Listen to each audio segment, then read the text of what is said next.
और कई बार हमारे देश में कुछ ऐसी चीजें होती हैं जो चिंता में डालने वाली होती हैं, और आज भी कुछ चिंताजनक खबरें आई हैं।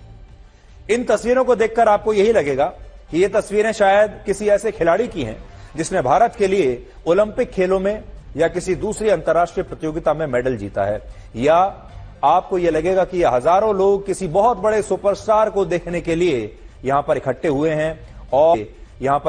हैं और या फिर ये हमारा कोई वीर सैनिक है जिसने शायद अपनी बहादुरी से इस देश के लाखों लोगों की जान बचाई होगी।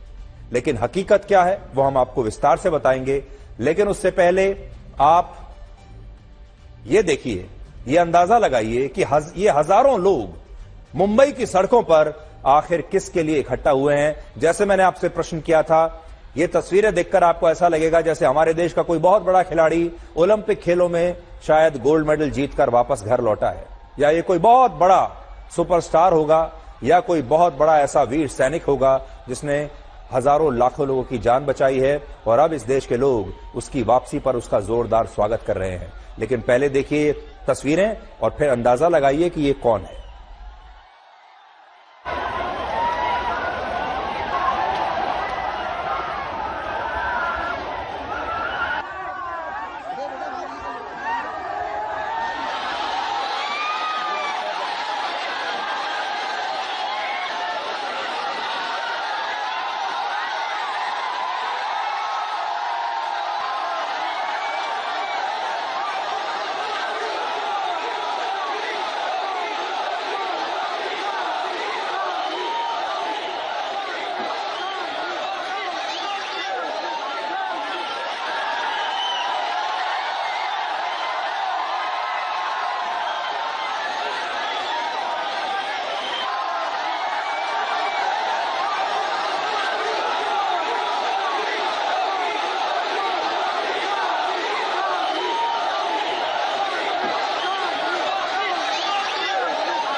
ये तस्वीरें मुंबई के डोंगरी इलाके की हैं, और इन तस्वीरों में ये हजारों लोग जिस व्यक्ति पर फूलों की बरसात करके जिस व्यक्ति का जबरदस्त स्वागत कर रहे हैं, उसका नाम है मुनव्वर फारूकी।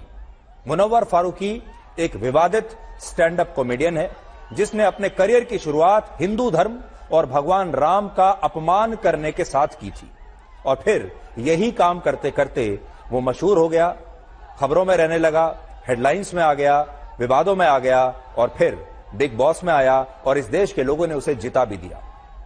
भारत के लोगों ने इसे ही भगवान बना दिया, और अब यह भारत के मशहूर और विवादित रियलिटी शो बिग बॉस का विजेता बन गया है।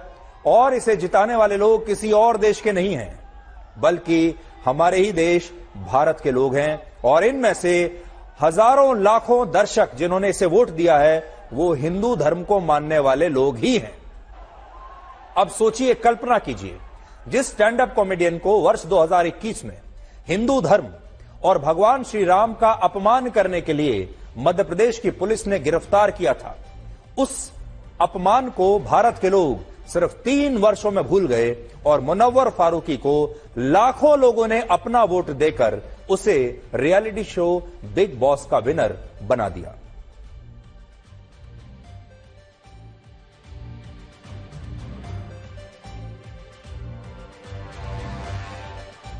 इससे भी बड़ी बात यह है कि भारत में कल बिग बॉस के आखिरी एपिसोड को, यानी जो फाइनल था, उसे अकेले ओटीटी प्लेटफॉर्म पर ही एक समय में 3 करोड़ से ज्यादा लोग देख रहे थे, और टीवी पर भी करोड़ों लोगों ने मुनव्वर फारूकी की जीत पर तालियां बजाईं। लेकिन इस दौरान हमारे देश के लोग ये भूल गए कि ये वही स्टैंड अप कॉमेडियन है जिसने न सिर्फ भगवान राम का अपमान किया था, बल्कि सीता जी के लिए भी अपशब्दों का इस्तेमाल किया था। आप ये मत सोचिए कि भारत के इतने बड़े राष्ट्रीय चैनल पर इस देश की पहली खबर मुनव्वर फारूकी के बारे में होगी। ये खबर मुनव्वर फारूकी के बारे में नहीं है, ये खबर आपके बारे में है, ये खबर इस देश की जनता के बारे में है, ये खबर इस देश की जनता की सोच के बारे में है। हमारे देश के लोग क्या सोचते हैं, कैसे व्यवहार करते हैं, अपना वोट किसे देते हैं ये उनके बारे में है। और मैं चाहूंगा कि मैं आपको बार बार वो तस्वीरें दिखाऊं, वो वीडियो दिखाता चलूं, जिससे आपको यह पता चलेगा कि देखिए हमारे देश के जो युवा हैं वो किस कदर इस स्टैंड अप कॉमेडियन के लिए पागल हुए जा रहे हैं। एक तस्वीर इसके साथ खिंचाने के लिए, इसके साथ एक ऑटोग्राफ इसका लेने के लिए, इसकी एक झलक पाने के लिए हमारे देश के युवा, हमारे देश के छात्र, हमारे देश का जिसको आप कहते हैं कि भविष्य, वो कैसे पागलपन के सारे लक्ष्मण रेखाएं लांग रहे हैं वो आप यहां पर देख सकते हैं। और आज मुनव्वर फारूकी क्या सोचते होंगे इसके बारे में भी आपको बताएंगे। अब सोचिए, भारत जैसा देश इस पूरी दुनिया में और कहां मिलेगा आपको? ऐसे लोग और कहां मिलेंगे जहां बहुसंख्यक हिंदुओं और भगवान श्री राम का अपमान करने वालों को भी इतना प्यार मिलता है, इतना दुलार मिलता है कि वो रातों रात ऐसा स्टैंड अप कॉमेडियन रातों रात सुपरस्टार बन जाता है। लोग उसके पीछे पागल हो जाते हैं। लेकिन फिर भी एक खास वर्ग के लोग भारत के लोगों को आज भी असहनशील कहते हैं और हिंदुओं को कट्टर बताने की कोशिश करते हैं। यह भारत है जिसे बहुत सारे लोग कहते हैं कि भारत में अल्पसंख्यक खतरे में आ गए हैं।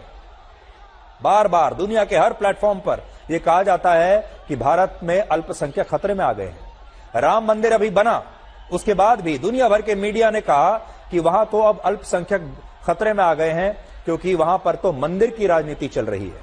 इस मंदिर की राजनीति वाले देश में, इस राम मंदिर वाले देश में आप देखिए, और यह भी कब, जब राम मंदिर का उद्घाटन हुए एक हफ्ता ही हुआ है, एक हफ्ते से भी कम का समय हुआ है। उस समय हमारे देश के लोगों ने बताया है कि वो क्या सोचते हैं और वो कितने सहनशील हैं, कितने बड़े दिल वाले हैं और वो कितने बड़े धर्मनिरपेक्ष हैं। कट्टरवाद क्या होता है वो आप इस बात से समझिए कि फ्रांस में पैगंबर मोहम्मद का चित्र दिखाने पर सैमुअल पैटी नाम के एक स्कूल टीचर की सिर तन से जुदा करके हत्या कर दी गई थी। सलमान रुश्दी जो बहुत मशहूर राइटर हैं, उनकी एक पुस्तक में पैगंबर मोहम्मद साहब पर एक टिप्पणी करने के लिए एक लड़के ने वर्ष 2022 में चाकू से उन पर जानलेवा हमला कर दिया था। बड़ी मुश्किल से उनकी जान बची है, कई महीनों अस्पताल में रहे। और हमारे अपने देश में ही नुपुर शर्मा का समर्थन करने पर कन्हैया लाल नाम के एक टेलर की सिर तन से जुदा करके हत्या कर दी गई थी। और धार्मिक कट्टरवाद से जुड़ी ये वो घटनाएं हैं जिनकी दुनिया को एक स्वर में निंदा करनी चाहिए थी। लेकिन हमारे ही देश के कुछ लोगों ने इस धार्मिक कट्टरवाद का तब समर्थन किया और कहा कि ये तो होना ही था, अगर आप किसी धर्म का अपमान करेंगे तो फिर ये सब घटनाएं तो होंगी ही, आपको इनके लिए तैयार रहना चाहिए। और अब पाखंड देखिए कि वही लोग मुनव्वर फारूकी के बिग बॉस जीतने को धर्मनिरपेक्षता की जीत बता रहे हैं। ये तस्वीरें आप याद रखिएगा, ये तस्वीरें हैं हिंदुस्तान की तस्वीरें। यानी इन लोगों के हिसाब से अपने धर्म को नीचा दिखाकर दूसरे धर्म का सम्मान करना असली धर्मनिरपेक्षता है। और मुनव्वर फारूकी के मामले में धर्मनिरपेक्षता का यह कड़वा सच ब्लैक और व्हाइट की तरह आज आप सबके सामने है। असल में हमारे देश में आजादी के बाद से ही हमारे देश के नेताओं ने पूरे देश की जनता को एक ऐसी घुट्टी पिलाई, ये बताने की कोशिश की, उनके दिमाग में ये बात डाल दी कि अपने धर्म का अपमान सहते रहो, अपने धर्म की इज्जत मत करो, लेकिन दूसरे के धर्म की इज्जत करो। और अपने धर्म का अपमान करना ही हमारे देश में धर्मनिरपेक्षता समझा जाने लगा। बल्कि जो दूसरे धर्म है वो ये कहते हैं कि अपने धर्म का अपमान कभी नहीं करना चाहिए, ना ही सहना चाहिए। दूसरे धर्म ये कहते हैं।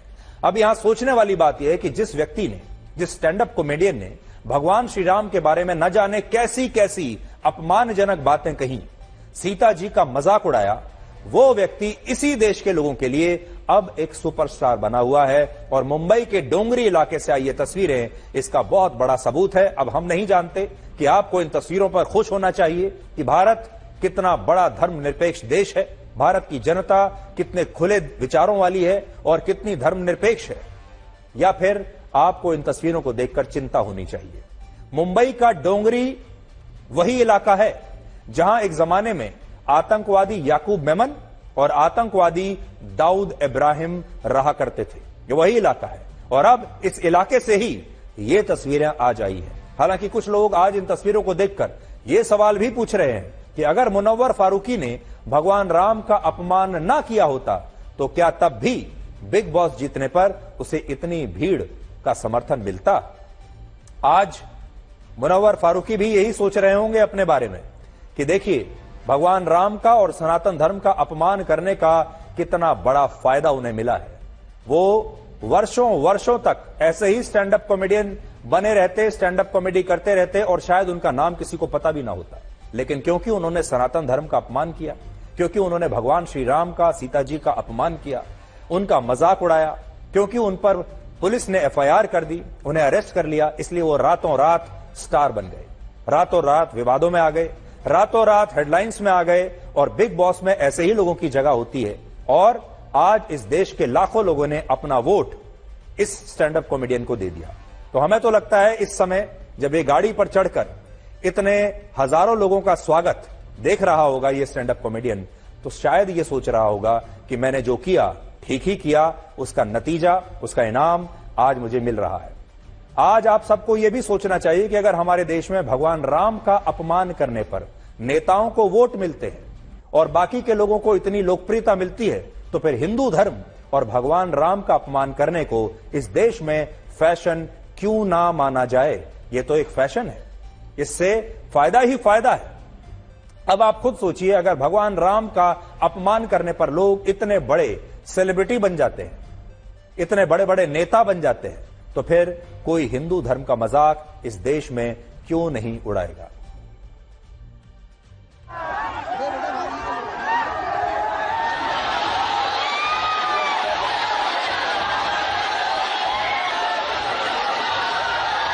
टनल तक छोड़ के आने में मेरी जितना योगदान मुझे नहीं लगता जितना